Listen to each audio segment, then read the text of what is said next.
The first thing I heard when I stepped out of my car in the gravel lot of the oceanfront venue wasn't the waves, or the music, or the clinking of champagne flutes. It was my father's laugh. "Would you look at that?" he drawled, just loud enough for his old golf buddies to hear over the breeze. The farmhand came all the way up here. They laughed. My mother didn't miss a beat. She really should have stayed in whatever little town she's hiding in. This place is out of her league. They didn't even bother glancing in my direction. To them, I was just an old embarrassment that kept stubbornly existing. A glitch in their polished family image. Someone to mock, not to welcome. Not one of them had any idea that the land under their designer shoes, the glassy infinity pool behind them, the private stretch of shoreline just beyond the lantern-lit deck was mine. I had bought this estate 3 years ago. I owned this entire Atlantic front property. It was one of the showcase locations in my high-end coastal retreat portfolio. Every pergola draped with white fabric, every string of Edison bulbs mapped out along the boardwalk, every polished teak chair rented for the night. All part of my business. My signature. And before this evening was over, the way they spoke about me, the nobody, was going to cost them far more than their pride. My name is Marin Vargas. I'm 34. I grew up in a speck of a town in Texas, where the annual highlight was a dusty county fair and a fireworks show that always started late. I left at 19 and never went back. Not because I hated the town, because my family made one thing very clear. I was the draft version, the practice child, the one they used to learn what not to do before they had my younger sister, Ryder the golden one. Everything about me was allegedly too much or not enough, too blunt, not polished enough, too practical, not ambitious in the right way. Somewhere along the way, I realized I would never win that game. So I stopped playing. I left. I built my life quietly, from zero, and I learned something crucial. When you let people underestimate you, they show you who they really are, and if you're patient, that becomes your sharpest weapon. 2 weeks ago, my courtesy invitation to Ryder's wedding arrived. I almost ignored it. I didn't. And walking that stone path toward the warm glow of the reception, in my worn jeans and boots, I knew one thing. The past wasn't finished with me. But I also wasn't the same girl who'd left that house 15 years ago. What none of them knew was how much danger this wedding really held for all of us. If you think the insults at the parking lot were bad, wait until you hear what they tried to hide behind the champagne and fairy lights. The stone path that led from the parking area to the main terrace wound between low, manicured hedges and clusters of white hydrangeas. Overhead, strings of warm lights swayed in the sea breeze, casting a soft glow across the property as dusk settled over the water. Every step I took forward, my mind stepped backward. I remembered the packed cardboard boxes in my childhood bedroom, the creak of our front door as I slipped out at 19 with one battered suitcase, a bus ticket, and no one seeing me off. No hugs, no call when you get there, just silence.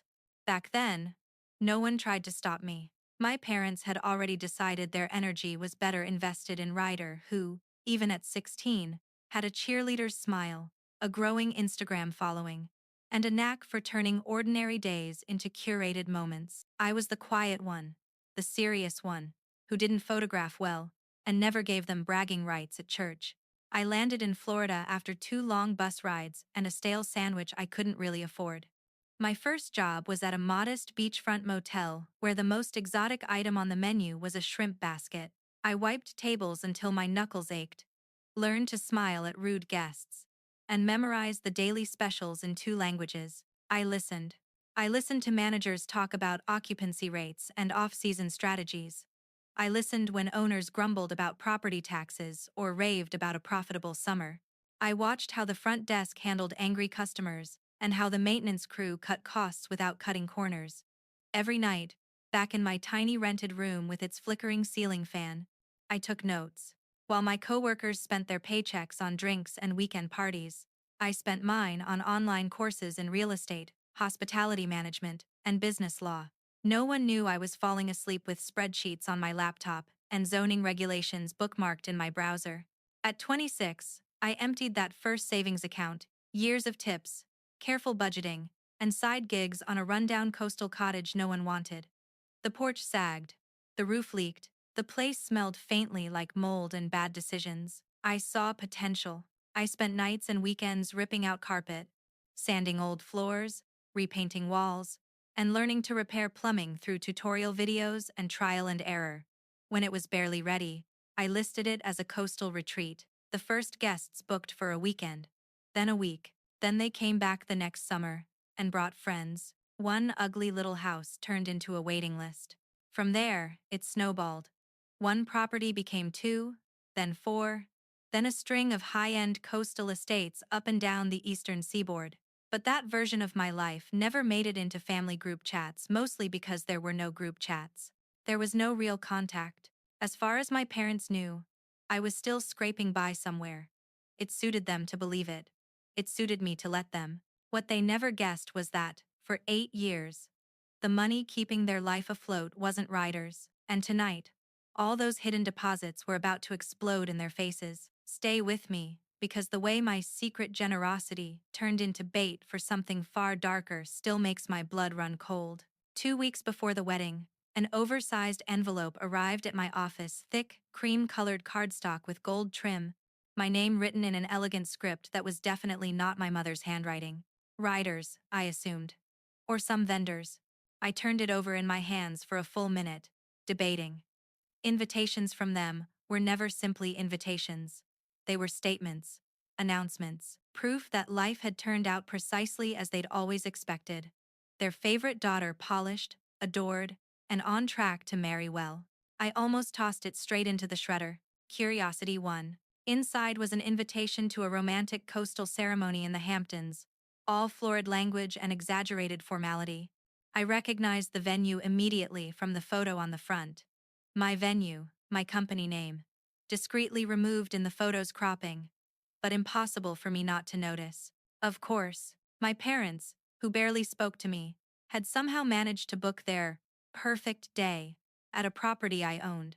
Through channels that kept my name off their radar, they'd essentially paid my company, blissfully unaware that the money they used to impress their friends was partly funded by me. The irony would have been funny if it didn't sting.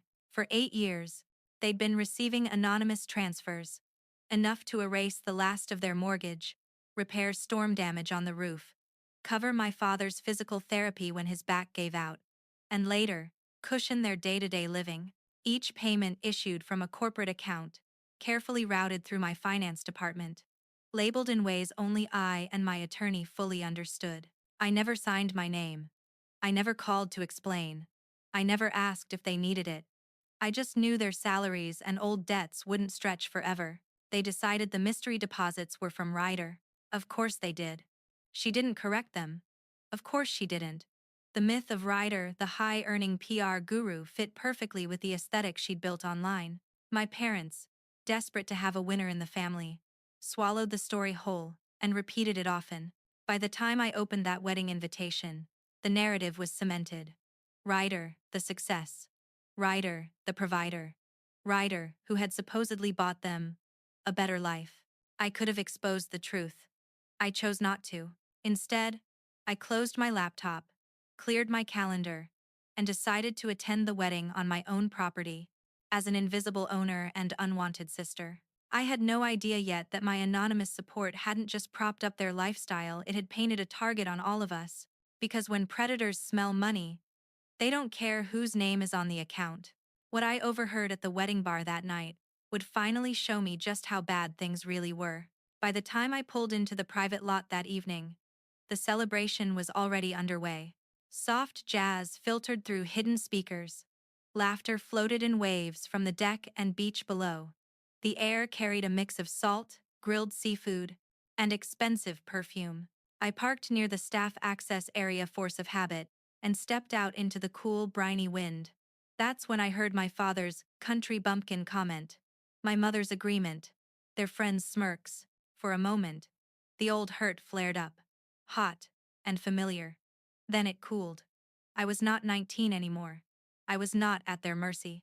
I inhaled deeply, squared my shoulders, and walked down the stone path like a stranger arriving at someone else's show. The reception had been staged carefully. Long tables draped in white linen, flickering candles protected in glass cylinders. centerpieces of pale roses and eucalyptus. My catering team carried trays of oysters, mini lobster rolls, and artfully arranged canapes. A three-piece acoustic band played near the shoreline, their music blending with the rhythmic crash of waves. Ryder held court in the middle of it all. She was radiant in a flowing white dress that caught the breeze and made her look like she belonged on a magazine cover. Her hair was styled in loose waves, her makeup glowing and effortless. She laughed easily at every compliment, fingers intertwined with her groom's. Hudson Radcliffe. I'd seen pictures of him on social media. A handsome man with a polished jawline, expensive suits, and captions about vision and legacy. In person, he was every bit the charismatic coastal businessman type. Tanned, relaxed, and radiating entitled ease. He spotted me before Ryder did. "Marin, right?" he said, extending a hand when I approached the outskirts of their little circle. His grip was firm, his eyes sharp. "Ryder's told me." "A bit." That pause said more than anything else. "Glad you could make it," he added, his gaze flicking briefly to my jeans and boots, then back to my face with a practiced smile. He catalogued me in a second. Not a threat, not an asset, not worth showing off. Ryder threw her arms around me in a quick, careful hug, mindful not to wrinkle her dress. "You made it," she squealed. "I wasn't sure you'd actually come." I didn't bother answering that. After the obligatory pleasantries, I excused myself and headed toward the bar, needing space. That's where Madison found me, our middle sister, the one who grew up watching both The Pedestal and The Exile, and never fully belonged to either. She slid up beside me, bumping my shoulder lightly. "You okay?" she asked quietly. "They're still themselves." I let out a breath that was half laugh, half sigh. I noticed. Madison was the only one who knew, in broad strokes, what I'd built over the years. She didn't know exact numbers or property counts, but she knew I wasn't struggling. Unlike our parents, she'd asked real questions and actually listened. We stood at the bar, side by side, watching the swirl of guests, wealthy locals, industry connections, and relatives flown in to witness the Vargas-Radcliffe alliance. That's when something at the edge of the scene snagged my attention. Bertram Radcliffe, Hudson's father, was pacing near a service corridor, phone to his ear, his jovial party persona stripped away, and the words he muttered into that phone made my stomach tighten. Because they weren't the words of a man swimming in money, they were the words of a man running out of time. What I overheard next was the first crack in their perfect story. I hadn't meant to eavesdrop. I was at the bar, waiting for the bartender to refill my sparkling water, when I drifted a little closer to the shaded side hallway leading to the kitchen. Old habits die hard. I always liked to see how the back of house ran during big events. Bertram stood there, his bulk partially turned away from the crowd. His tone was lower than I'd heard earlier in the toasts and introductions, but the strain in it traveled easily in the relative quiet.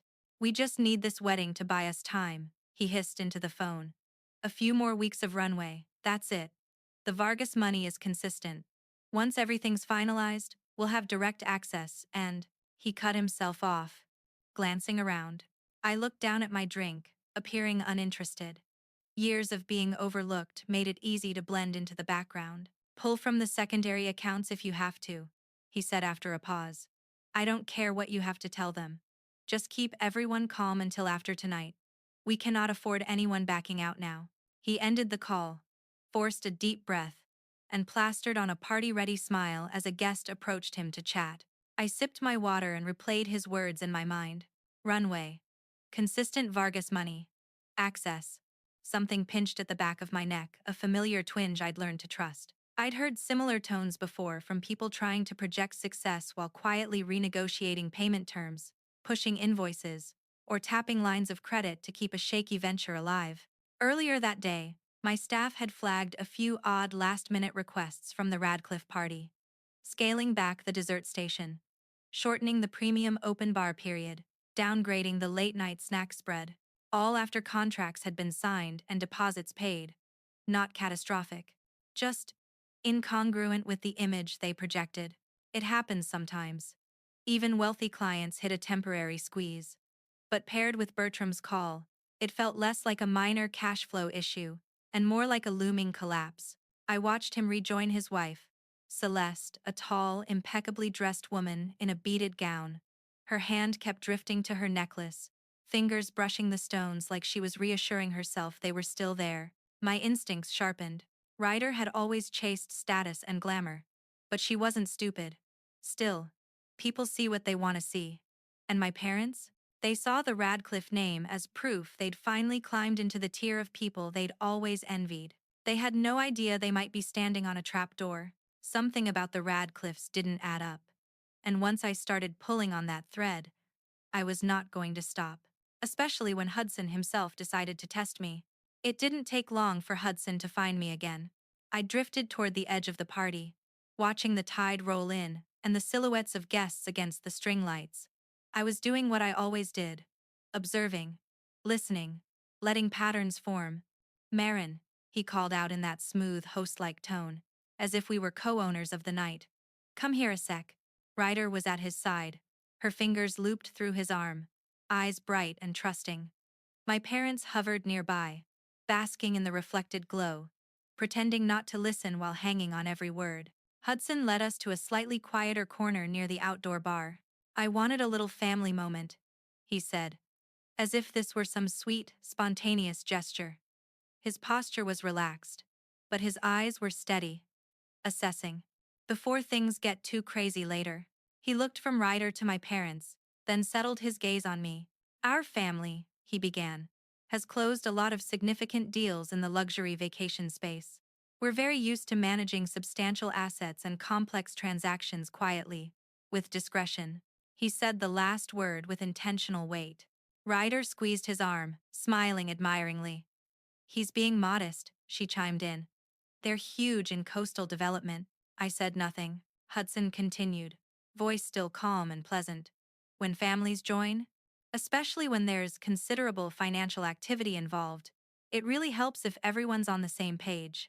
No surprises, no misunderstandings. His eyes never left my face. It would be a shame, he added softly, if anything disrupted Ryder's perfect night, or the future we're all trying to build. The threat was subtle, but I'd spent too many years negotiating contracts not to hear it. He was telling me he knew or thought he knew where the money in the Vargas household was coming from, and that he expected my silent cooperation. I smiled mildly. The same non-committal smile I used with aggressive vendors. No one wants drama at a wedding, I said simply. That seemed to satisfy him, at least on the surface. He turned his attention back to Ryder, kissing her temple and whispering something that made her giggle.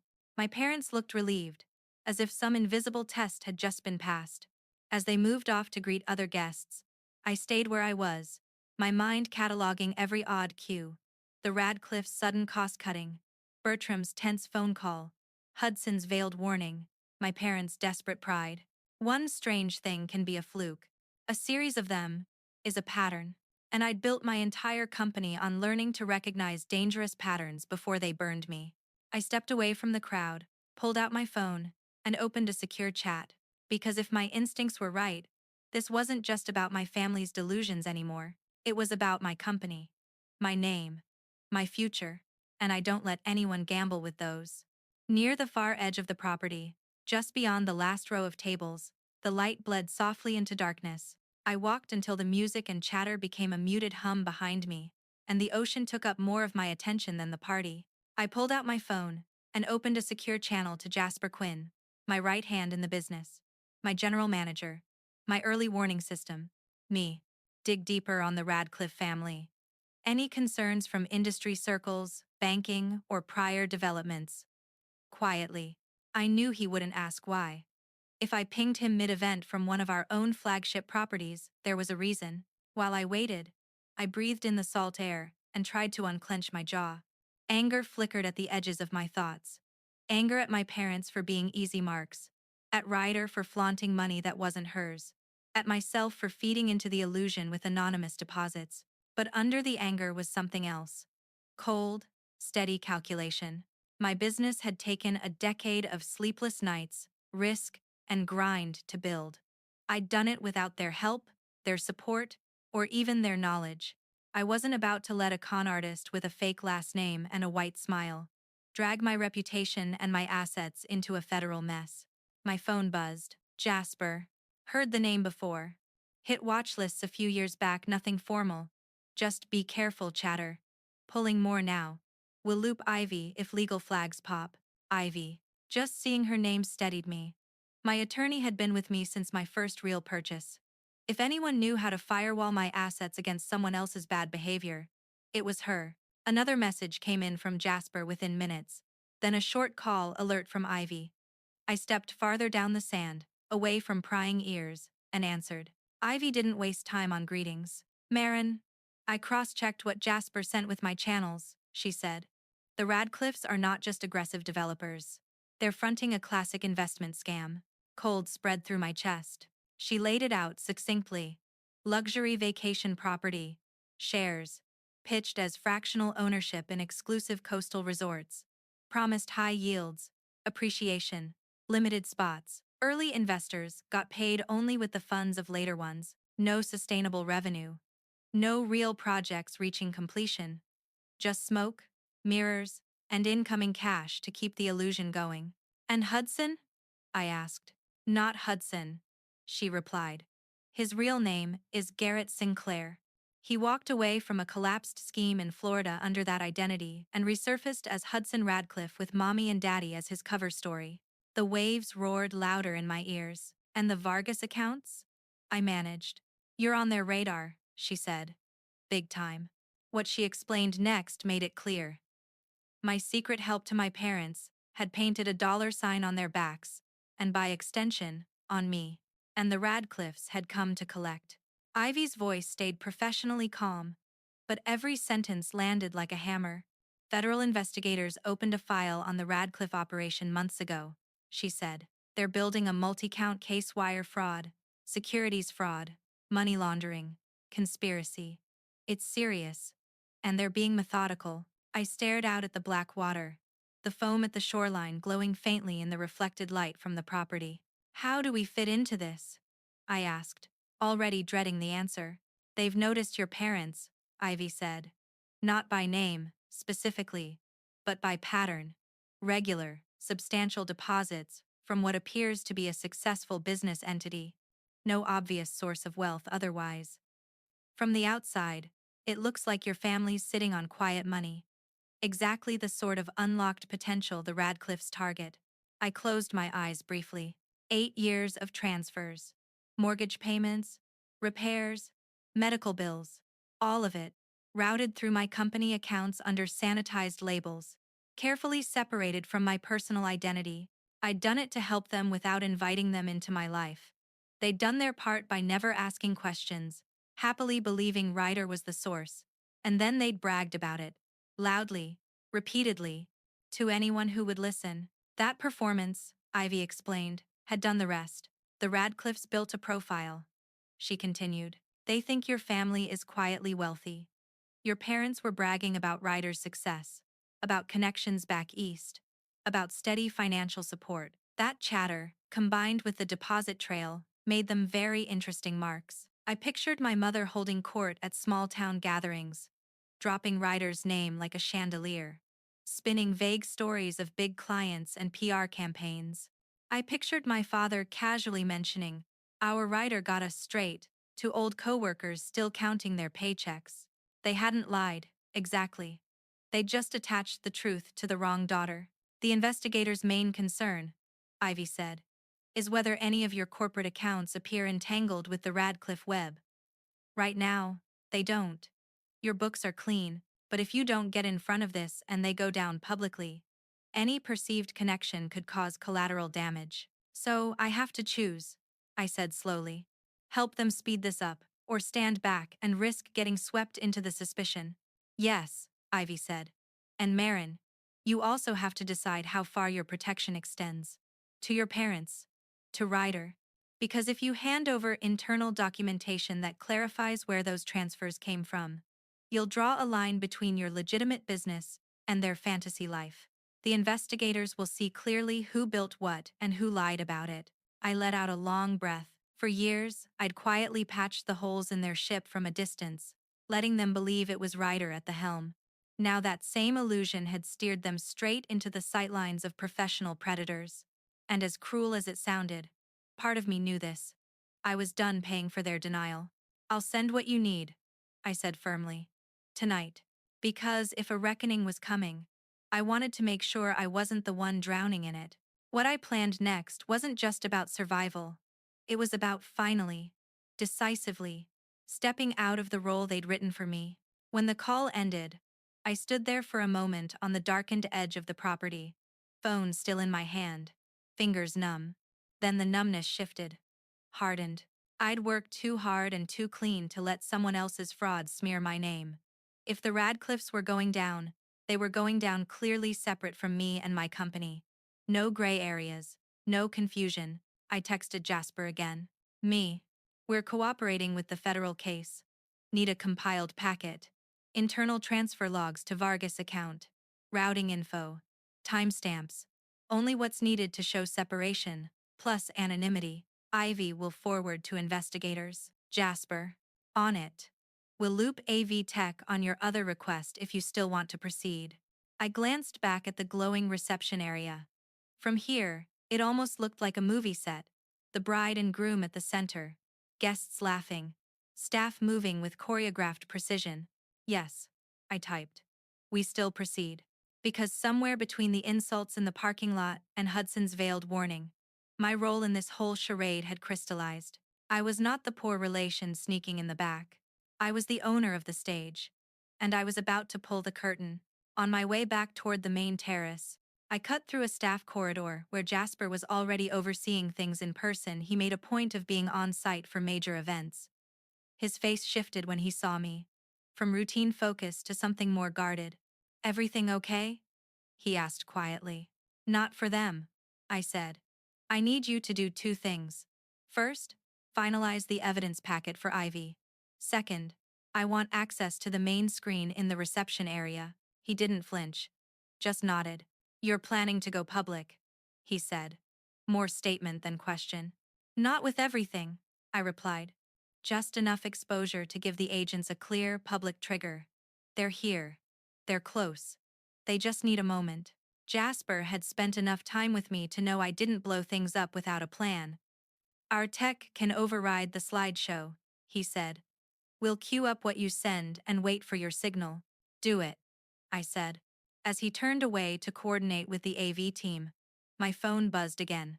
A message from Ivy confirming that she'd sent the compiled documentation to her contact on the investigative team. They were, she said, already in the vicinity standard protocol when high-value targets stylishly trapped themselves at a single location. All they needed now was a visible, undeniable crack in the facade, a moment when the Radcliffe's carefully crafted illusion collided with proof.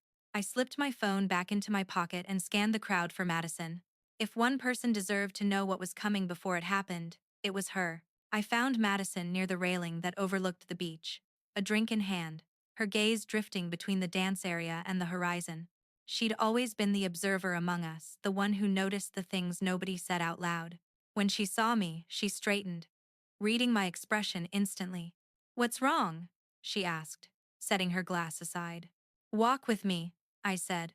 We moved toward a quieter stretch near the fence line, where the music softened into a background hum, and the sound of crashing waves filled the gaps between words. I gave her the abridged version, no embellishments, no dramatics, just the facts. The Radcliffe's fake coastal development empire, the luxury property shares that didn't really exist, the Ponzi-style payouts to early investors funded by later ones, the collapse in Florida under the name Garrett Sinclair, the reappearance of that same man now as Hudson Radcliffe, the active federal investigation closing in around them, and how, thanks to my anonymous transfers and our parents' bragging, the Vargas family had landed squarely in their crosshairs as the perfect wealthy but naive mark. Madison's face went paler with each piece. Tell me you're joking, she said finally, even though she knew I wasn't. I wouldn't joke about this, I replied. She swallowed hard, eyes glistening not with tears, but with something like dawning rage. I knew something was off, she said. The speed of this engagement, the way Ryder kept saying, I can't believe someone like him wants to marry me. Mom talking about how We're finally with our own kind now, like they were trying not to jinx it. Her lips tightened. But a Ponzi scheme? A fake identity? And they used your transfers as bait without even knowing it? They used Ryder's name, I corrected. Our parents did, anyway. And Ryder let them. Madison let out a shaky exhale. So, what happens now? I looked back at the pool of warm light where Ryder and Hudson were taking more photos, their smiles wide and oblivious. Now, I said quietly, I protect what I've built. I make sure the investigators have everything they need to separate my business from this mess. And I stop shielding people who have never once shielded me. You're going to expose them tonight, she realized. Not with a speech, I said. With facts. Madison studied me for a long moment, then nodded slowly. You're doing the right thing, she said. They made their choices. You don't owe them your future. Her support settled something inside me. For years, I had carried their burdens in secret, watching them credit someone else for my sacrifices. Tonight, I was done hiding. We walked back toward the party together. On the surface, everything still glowed. Champagne being poured, jokes being shared, toes digging into the sand near the edge of the dance floor.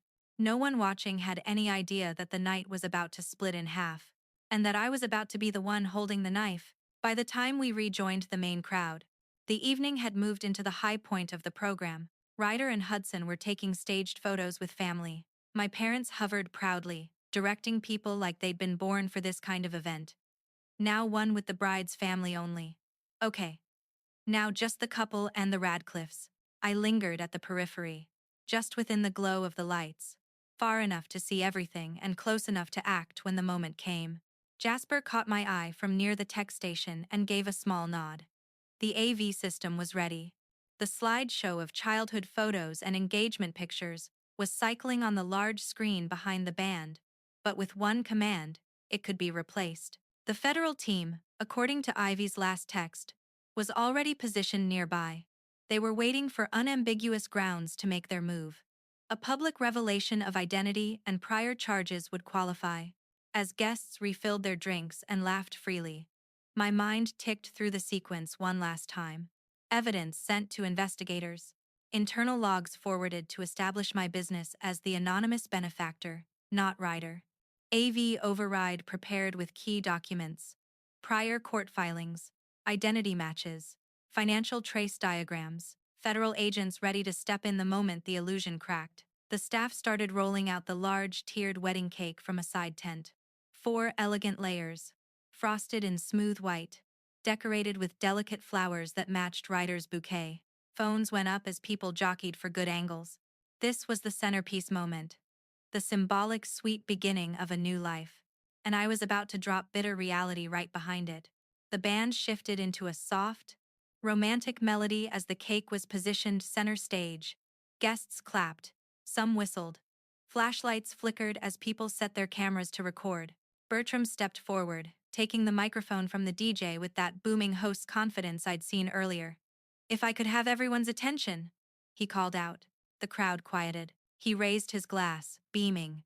"Tonight, we celebrate not just a marriage, but a joining of legacies. 2 families with strong foundations, bright futures, and shared values." I felt my jaw clench. Strong foundations, bright futures, shared values. If foundations built on lies counted, then yes. As he continued, laying it on thick about prosperity and partnership, I glanced once at Jasper. He watched me steadily, thumb hovering over his tablet. I gave a single, small nod. Within seconds, the smiling slideshow of Ryder and Hudson vanished from the big screen. In its place appeared something no one there was ready to see.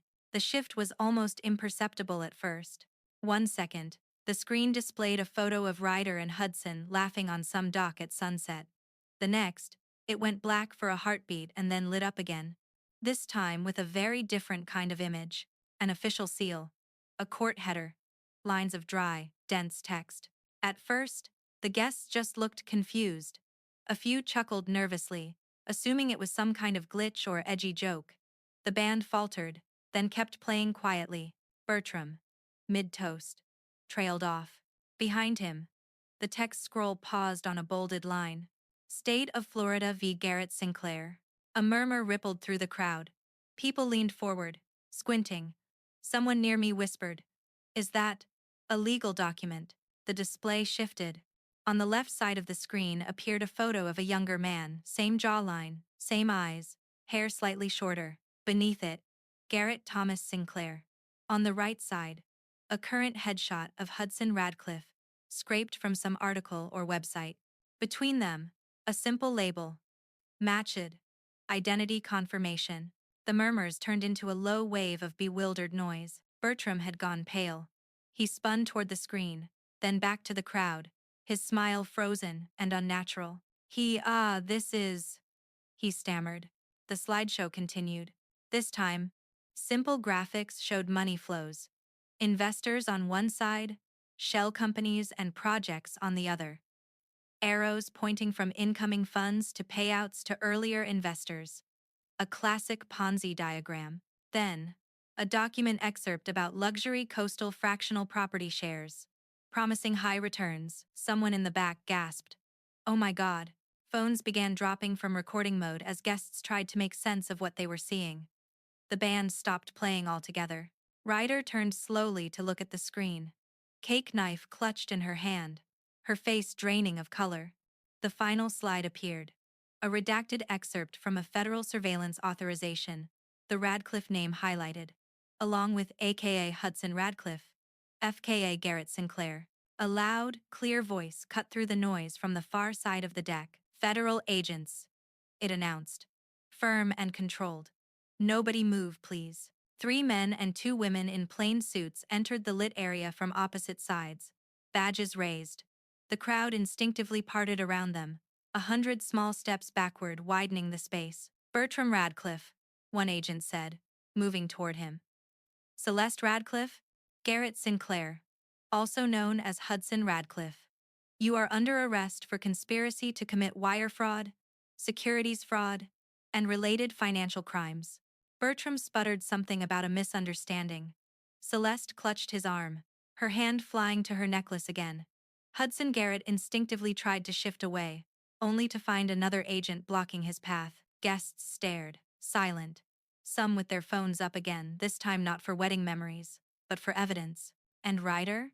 She stood like a statue beside the cake, the knife forgotten in her trembling hand, as the life she thought she married into was dismantled in front of everyone. And that's when my parents finally turned to me, not with apologies, but with demands. Chaos has its own kind of silence. For a moment, all sound seemed muffled.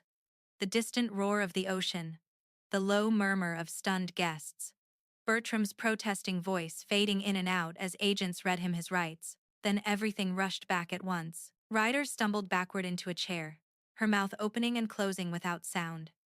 Her friends clustered around her, equally stunned, whispering questions she couldn't answer. Across the deck, my parents fought their way through the shifting crowd, practically shoving people aside.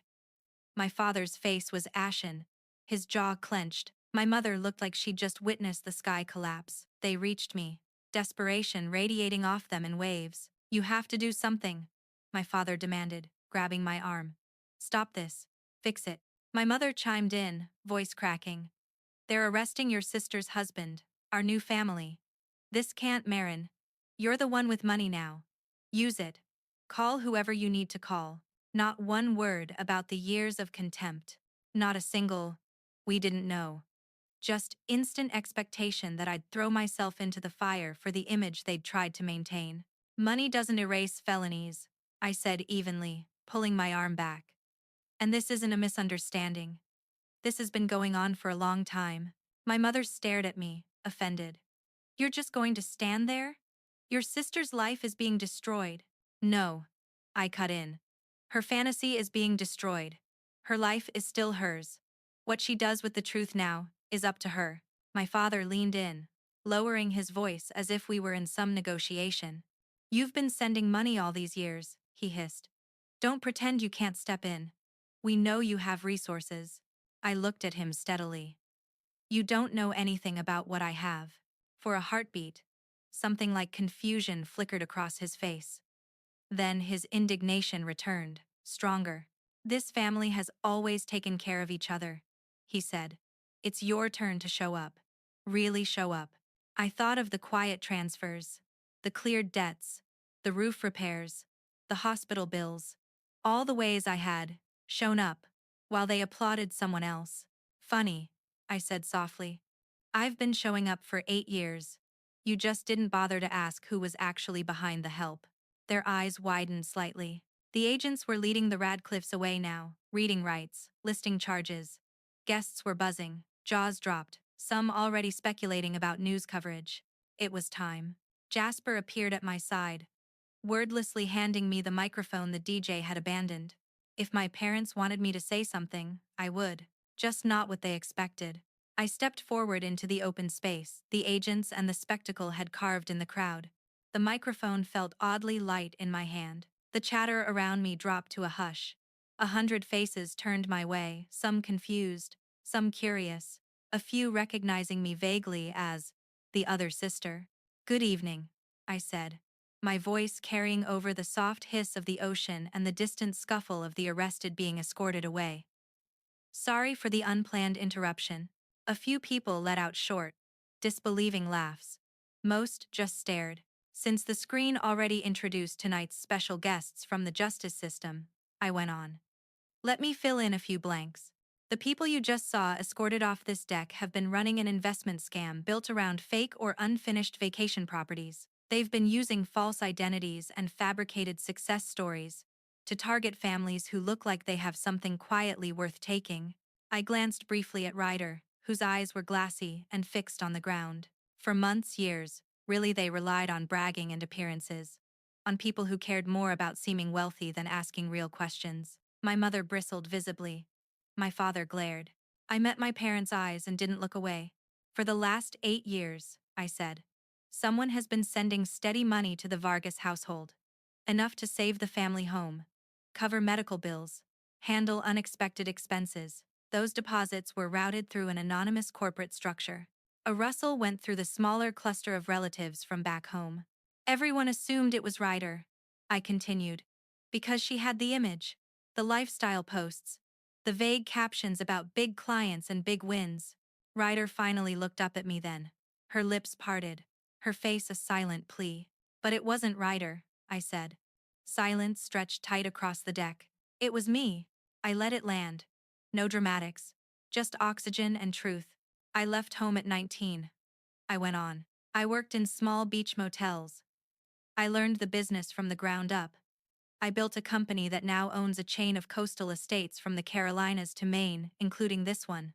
I gestured around us. Every string light, every table, every stone you walked on tonight is part of my portfolio. My parents' expressions wavered between disbelief and offended confusion, like I'd broken some unspoken contract by having a life they didn't script. The Radcliffes didn't know that, I added. They only saw the deposits landing in my parents' account. They heard the bragging about Ryder's supposed success. So they assumed my family had money they didn't understand and were eager to flaunt. That made them prime targets. I took a breath. I have already provided the investigators with complete documentation separating my business from their scheme. I will cooperate fully to ensure my company, my employees, and my clients are protected. I looked directly at my parents again. As for the rest of you, I said quietly, you'll need to answer for your own choices without my help. The hush after that felt heavier than the agent's arrival. But I wasn't finished yet, because there was still one person who needed to hear something from me alone. I handed the microphone back to Jasper, who passed it off to the DJ as if we'd just finished a scheduled announcement. People stayed frozen in place, unsure whether to applaud, gasp, or pretend none of this had happened. The agents and the Radcliffes were gone now, swallowed into the night, and the legal machine that would keep grinding long after the lanterns here were turned off. What remained was messier.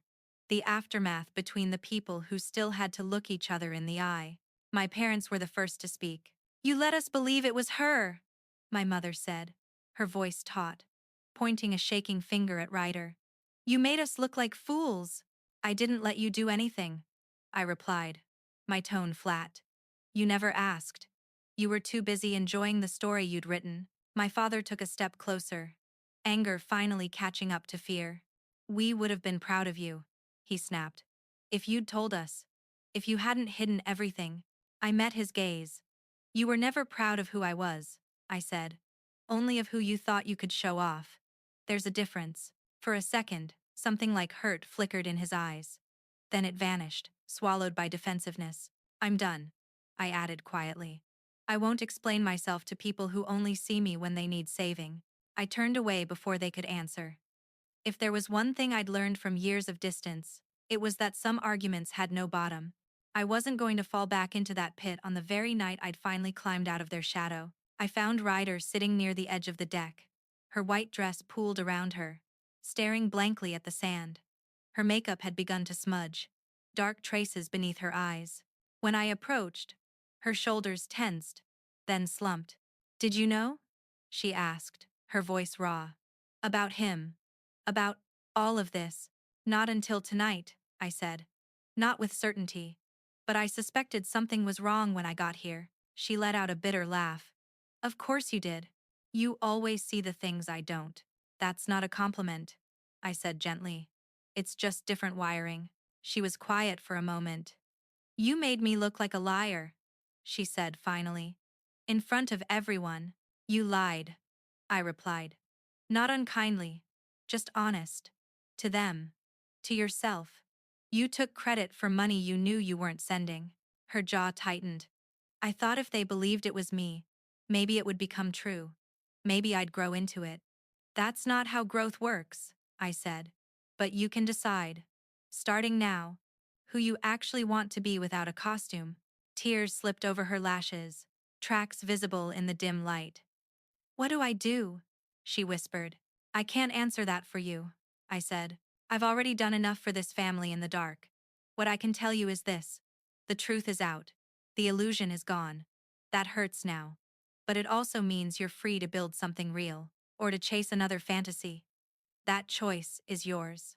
I straightened, feeling the wind whip at my hair. For the first time, I added. More to myself than to her. I'm choosing myself. My boundaries. My work. If you ever want to talk as sisters, not as the favorite and the failure, you know how to reach me. She didn't respond. But she didn't tell me to leave either. I walked away from the party then, past the tables and the flickering candles, past the place where my parents stood with their world cracked open, past the staff who nodded subtly as I passed. I stepped onto the same stone path I'd used to arrive, only this time, I wasn't walking in as the dirty country bumpkin. I was leaving as who I truly was. Marin Vargas. Owner, builder, survivor, and no one would ever mistake me for less again.